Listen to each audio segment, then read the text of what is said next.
pendidikan tidak bermoral. Apa yang harus memendung mereka ini kalau tidak agama? Dalam handphone boleh tengok, dalam surat kabar boleh tengok, nak buat boleh, tak ada halangan apa-apa. Jadi sekali lagi saya menghimbau kepada diri saya dan saya mengajak kita semua, pahamkanlah bahawa sesungguhnya anak itu dalam kehidupan kita sebagai hamba Allah ini adalah rahmat yang tidak semua orang diberi Allah Ta'ala rahmat. Yang saya katakan tadi Mak Haji sekali lagi, kalau kita salah mendidik rahmat ini boleh menjadi laknat.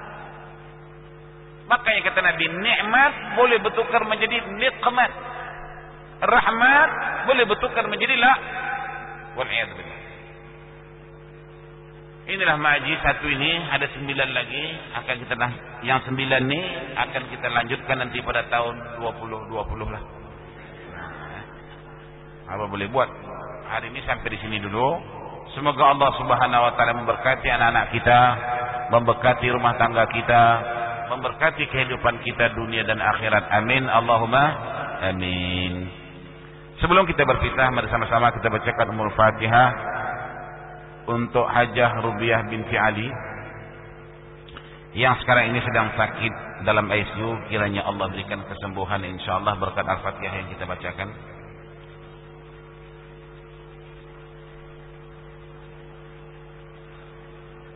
Demikian juga Fatihah untuk hari lahir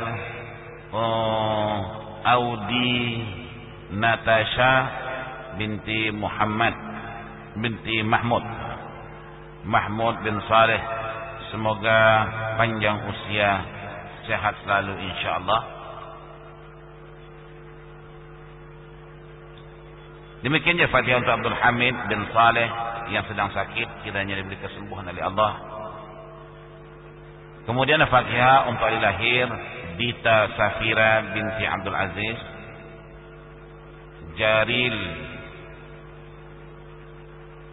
Jaril bin Ja'far.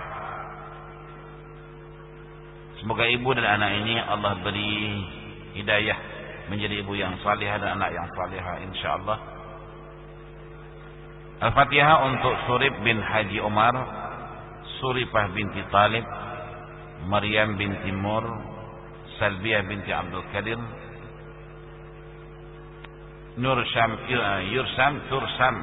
Tursam bin Muhammad Saleh, Haji Umar bin Tulus, Sukaimi bin Ramin. Semoga Allah mengampuni dosa-dosa mereka, menerima segala amal ibadahnya. Demikian juga Fatihah untuk Ibu Rubiah binti Ali supaya sembuh daripada sakitnya.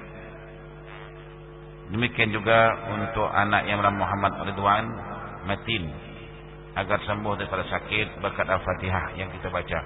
Wa ala hadhihi niyyah wa kullu niyatin salihatin al-Fatihah.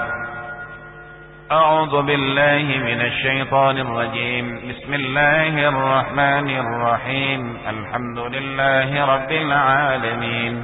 Arrahmanir rahim. Maliki yaumiddin. Iyyaka na'budu wa iyyaka nasta'in. Ihdinas siratal mustaqim. Siratal ladzina an'amta 'alaihim ghairil maghdubi 'alaihim waladdallin. Amin. Di sini ada kemuskilan. Bolehkah seseorang yang berlainan agama memeluk agama Islam dengan niat untuk mengawini wanita atau lelaki Islam? Kalau itu tujuannya masuk Islam, tak payah masuk Islam lah. Nah, dia tujuan masuk Islam ni kena nak kahwin. Nanti dah habis kahwin tu, habislah. Balik jadi kapal Islam balik. Jadi oleh karena itu ini pun berhati-hati. Jangan seseorang itu, okeylah dia sebagai seorang wanita, ada laki-laki yang bukan Islam mencintai dia, okey saja. Tapi syarat engkau masuk Islam, pastikan karena Allah. Pastikan kau pahamkan Islam itu setidak-tidaknya asas. Jangan hanya sekadar nak mengesahkan akad nikah itu, berdosa. Itu namanya mengkomersilkan Islam. Inilah kata orang Mafik, wa idza laqul ladina amanu qalu amanna. Manakala dijumpa orang beriman dia kata beriman. Wa idza khalau ila syayatinihim qalu inna ma'hum Manakala dia balik kepada kumpulan dia balik kepada keluarga dia balik, dia akan balik hal yang sama balik. Jangan semudah itu kita menggadaikan Islam. Baik laki-laki, baik perempuan. Kadang orang-orang perempuan ni jumpa laki-laki sikit tebal kumis, Islam kata Islam, Islam tak Islam jadi. Pasal aku cinta dengan dia, Ustaz. Apa sangat yang kau cinta dengan dia? Dia tak Islam. Bukan soal Islam, Ustaz. Aku cintakan kumis dia.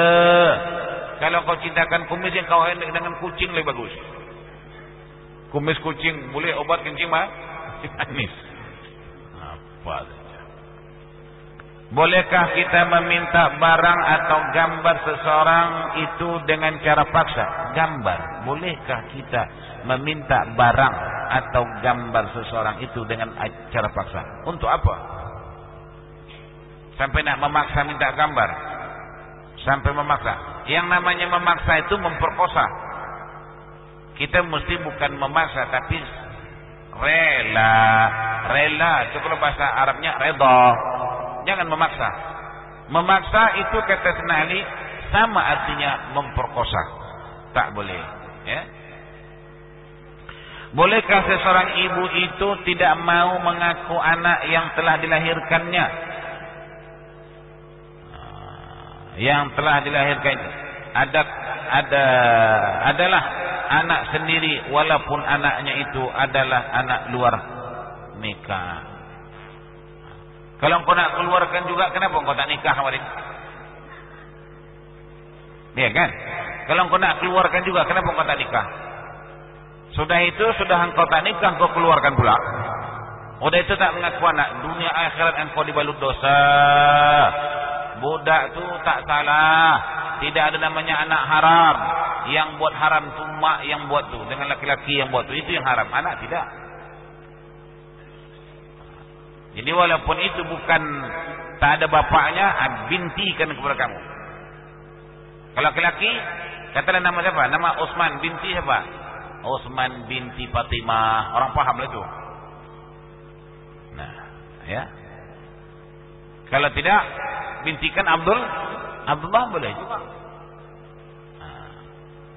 Tapi kalau kita tengok sejarah Abu Talib, anak dia semua binti. Anak laki-lakinya bintikan kepada mak.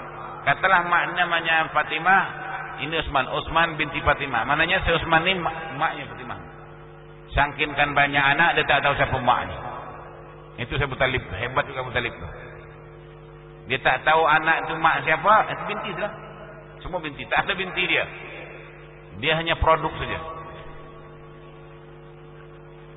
Nah, jadi jangan anak dilahirkan luar nikah ini, pastikan dia adalah manusia, maka diperlakukanlah dia manusiawi.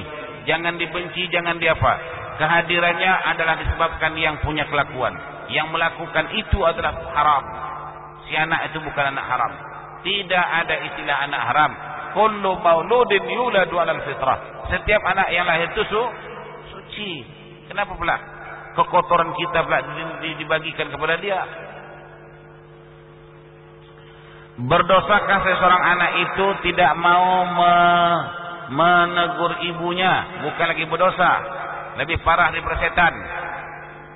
Setan oleh macam mana pun dia mengaku mak, mengaku bapak, dia tegur.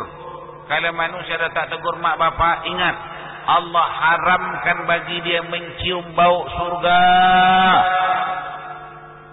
Bukan lagi masuk surga, mencium bau surga itu pun Allah haramkan. Dan dia akan dimasukkan ke dalam neraka kekal. Macam orang kafir juga. Sebab apa? Sebab uququl walidain, durhaka kepada kedua bapa itu dosa besar. Saya teringatkan dosa besar ni Maji. Saya ada kelas di Masjid Muttaqin jam 3 hingga pukul 4 petang setiap Jumat. Tajuknya dosa-dosa besar. Tapi saya yakin yang datang tu tak ada dosa besar. Yang datang tu yang besar-besar. Jadi Maji kalau nak tahu dosa-dosa besar tu, belajarlah datang di Masjid Muttaqin. Di mana itu? Jauh ke tak jauh? Jangan cakap jauh. Singapura tak ada yang jauh. Kalau jauh Mak Haji boleh naik pesawat SQ. Bukan lagi berdosa ya. Jadi berdosakah seorang anak itu tidak mau menegur ibunya hanya kerana ibunya tidak mengaku yang dia adalah anak kepada si ibu? Ini pun mak dengan anak pun sama juga nih. Jangan jadi macam inilah. Ingat mati aja sudahlah. Tahu saya ingat jauh-jauh, ingat mati. Nak ke mana kita ni? Nak ke mana? Habis hidup ni nak ke mana? Ya habis hidup nak mati lah lagi. Ingat mati itu sudahlah.